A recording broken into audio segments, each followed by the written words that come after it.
Après avoir consulté toutes les franges et les forces vives de la nation, nous avions décidé aujourd'hui de présenter la candidature de la jeunesse du Sénégal à l'élection présidentielle de 2019. Pourquoi?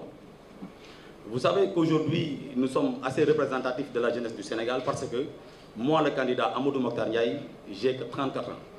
Mais mes 34 ans m'ont fait prendre conscience de mes responsabilités parce que je pense qu'aujourd'hui, je suis en phase de trouver ou bien de pouvoir apporter une contribution significative au développement socio-économique de mon pays.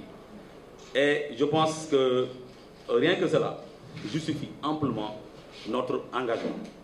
Et c'est la raison pour laquelle nous avons articulé notre contribution, si je veux dire notre proposition, autour de 10 points. Tout d'abord, nous allons parler de l'industrialisation du Sénégal. Ensuite, nous allons parler de l'agriculture. Ensuite, nous mettrons l'accent sur les infrastructures. Nous allons aussi, n'est-ce pas, parler de l'emploi des jeunes. Nous allons aussi parler de l'éducation et de la formation, sans oublier l'immigration clandestine. La santé et l'environnement occuperont aussi une place non négligeable dans notre programme. Évidemment, c'est vrai que nous sommes jeunes, mais aussi nous avons une pensée très profonde pour les personnes du troisième âge. Nous avons aussi des solutions pour ces personnes-là.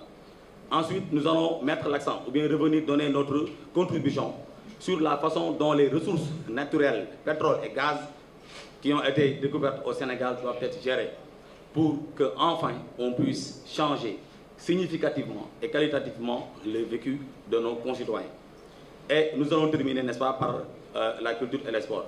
Évidemment, ça, ce ne sont que les grands points, c'est-à-dire ce sont les points saillants, mais nous allons, dans le cadre de notre programme que nous allons décliner, évidemment, avec les autres entités, n'est-ce pas, faire un programme très clair que nous allons soumettre à la presse nationale et internationale. Nous pensons qu'aujourd'hui, par rapport à cette jeunesse aujourd'hui, il faut que cette jeunesse prenne ses responsabilités. Et c'est la raison pour laquelle nous avions décidé de briguer le suffrage des Sénégalais, nous-mêmes, pour apporter les réponses concrètes qui doivent vraiment solutionner le vécu de nos frères et de nos amis.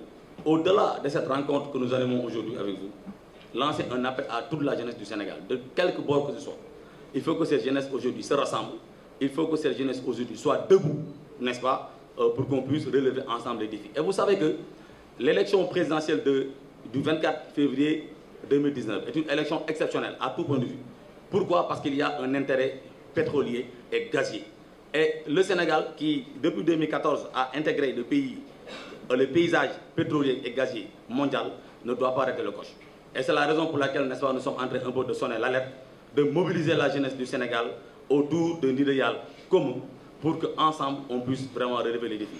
Et ce que j'ai tout simplement, n'est-ce pas, à l'esprit, c'est que c'est la problématique de l'immigration clandestine. On a vu récemment une pirogue qui a atterri malheureusement ou bien malencontreusement, n'est-ce pas, sur les rives, sur la plage, n'est-ce pas, de la Corniche, sur la Corniche ouest, ce qui est vraiment regrettable. Il faut actuellement qu'on essaie de repenser nos politiques de jeunesse. Il faut qu'on essaie d'impliquer davantage la jeunesse du Sénégal.